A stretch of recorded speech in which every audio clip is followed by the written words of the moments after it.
Hello friends, welcome to Verma Study Point. तो चलिए मैं स्टार्ट करते हैं आज एक नए टॉपिक के साथ। आज हम पढ़ने वाले इम्पेरेटिव सेंटेंस। अब तक हमने काफ़ी चीज़ें पढ़ चुके हैं, टेंस पढ़ लिए, प्रीपोजिशन और मॉडल्स, काफ़ी चीज़ें पढ़ ली। अब इम्पेरेटिव सेंटेंस पढ़ेंगे। इनका काफ़ी इंग्लिश स्पीकिंग में काफ़ी यूज़ होता है और काफ़ी सिंपल सेंटेंस होते हैं और रूल भी काफ़ी सिंपल है। तो चलिए स्टार्ट करते हैं, नीचे सीखते हैं। तो सबसे पहले इसकी डेफिनेशन पढ़ेंगे, डेफिनेशन से इसको क्लियर करेंगे, उसके साथ इसके एग्जाम्पल पढ़ेंगे।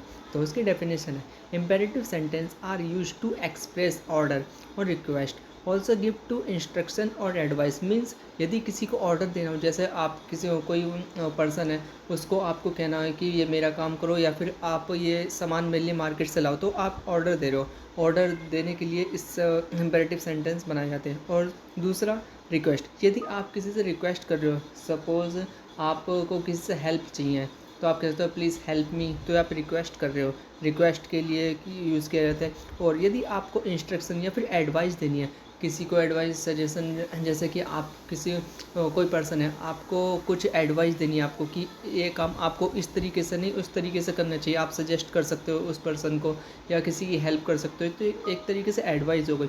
तो 3 तरीके से इनका रूल होता है, एक ऑर्डर के लिए, रिक्वेस्ट के लिए और एडवाइस के लिए। और सबसे मेन चीज़ होती है जो imperative sentence begin with the first form of the main verb. Means main verb से शुरुआत होते हैं। अब आपको ये पता होना चाहिए मेन वर्ब क्या होती है। मेन वर्ब जैसे कि सोना, खाना, पीना, जिसके पीछे ना आता है हिंदी में, उसको मेन वर्ब कहा जाता है। और मेन वर्ब जैसे कि स्पीक या फिर सबसे पहले इसका सेंटेंस जैसे स्पीक, स्पीक मीन्स बोलना। स्पीक द ट्रूथ, सच्चाई बोलो, मीन हमेशा सच्चाई बोलना। तो जो इम्पेरेटिव सेंटेंस है, इसकी शुरुआत मेन वर्ब से की गई है। अब ये सेंटेंस है स्पीक द ट्रूथ, इसकी भी शुरुआत मेन वर्ब से की गई है। अब नेक्स्ट है keep quiet. Keep quiet mean शांत रहो, चुप रहो या फिर। तो कीप जो कि मेन वर्ब है, सबसे पहले है सेंटेंस में। अब तक हमने जो सिंपल सेंटेंस बनाते थे, उसमें सब्जेक्ट सबसे पहले आता था, सब्जेक्ट फिर हेल्पिंग वर्ब, फिर मेन वर्ब, फिर ऑब्जेक्ट। बल्कि इसमें जो इम्पेरेटिव सेंटेंस है, इसमें मेन वर्ब सबसे पहले, उसके बाद ऑब्जेक्ट। तो काफ़ी इजी है और काफ़ी बहुत ज़्यादा सिंपल है। तो और नेक्स्ट है कम हेयर, यहाँ आओ। और वर्क हार्ड, कड़ी मेहनत करो। और इन सेंटेंस को आप अपनी डेली लाइफ में यूज़ कर सकते हैं और इंग्लिश स्पीकिंग के लिए काफ़ी इंपॉर्टेंट माने जाते हैं सेंटेंस।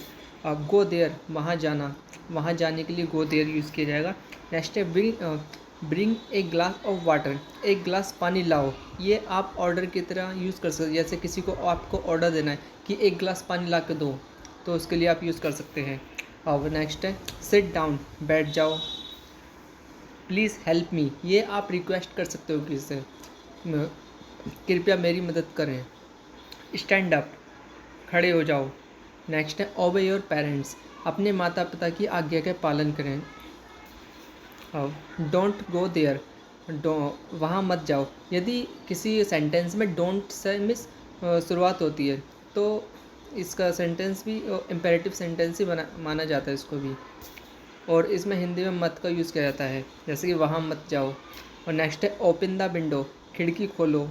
नेक्स्ट है ईट फ्रेश फ्रूट एंड वेजिटेबल, ताज़े फल और सब्जियाँ खाएं।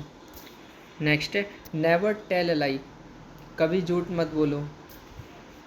नेक्स्ट है wash your hands before eating lunch, दोपहर का खाना खाने से पहले अपने हाथ धोएं। तो इसी तरह चीज़ों को सीखते रहिए, आगे बढ़ते रहिए। और नेक्स्ट पार्ट में हम लेट से भी इम्पेरेटिव सेंटेंस बनाएंगे और नई चीज़ सीखेंगे। तो थैंक्स फॉर वॉचिंग।